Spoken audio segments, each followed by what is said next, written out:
కల్తీ కల్లు ఘటనలో బాధితులై నిమ్స్ ఆసుపత్రిలో చికిత్స పొందుతున్న వారిని జాతీయ బీసీ దళ అధ్యక్షుడు దుండ్ర కుమారస్వామి, సామాజికవేత్త దుండ్ర కుమారస్వామి పరామర్శించి వారి సమస్యలను తెలుసుకుని సానుభూతి తెలియజేశారు.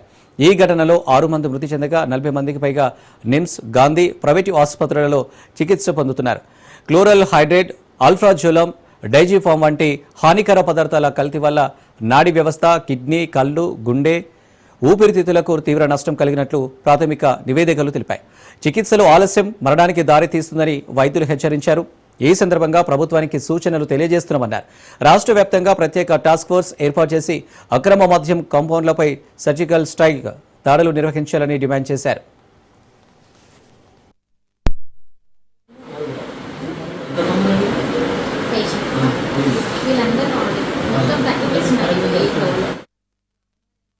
ఈరోజు కల్తీ కళ్ళు పాము విషం కంటే దారుణమని, కల్తీ కళ్ళు విషంతో సమానమని ఈ సందర్భంగా తెలియజేస్తున్నాను. ఈరోజు హైదర్ నగర్లోని శంషీగూడ, ఇందిరానగర్ ప్రాంతంలో ఒక కళ్ళు కాంపౌండ్లో కల్తీ కళ్ళు ద్వారా ఒక ఘటన జరిగింది.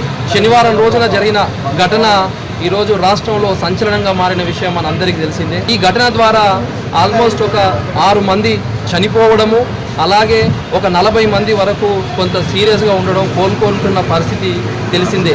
ఈరోజు కొందరు నిమ్స్ హాస్పిటల్లో, మరికొందరు గాంధీ హాస్పిటల్లో ప్రభుత్వం చికిత్స అందిస్తున్న విషయం కూడా తెలిసిందే. ఏది ఏమైనా కల్తీ కళ్ళు వల్ల చనిపోవడం అనేది చాలా బాధాకరమని, హృదయాన్ని కదిలించే విషయం అని తెలియజేస్తా ఉన్నాను. కానీ ఈ సందర్భంగా దీని యొక్క యాజమాన్యంపై 24 గంటల్లో విచారణ చేసి, ఇన్వెస్టిగేషన్ చేసి వెంటనే వాళ్ళను రిమైండ్ చేయాలని తెలియజేస్తున్నాను. అంతేకాకుండా ఆ స్థానిక ఎక్సైజ్ అధికారుల నిర్లక్ష్యం కూడా ఒక కారణంలా కాబట్టి ఈరోజు తెలంగాణ రాష్ట్ర ప్రభుత్వానికి నా యొక్క ప్రత్యేక విజ్ఞప్తి చేస్తున్నాను.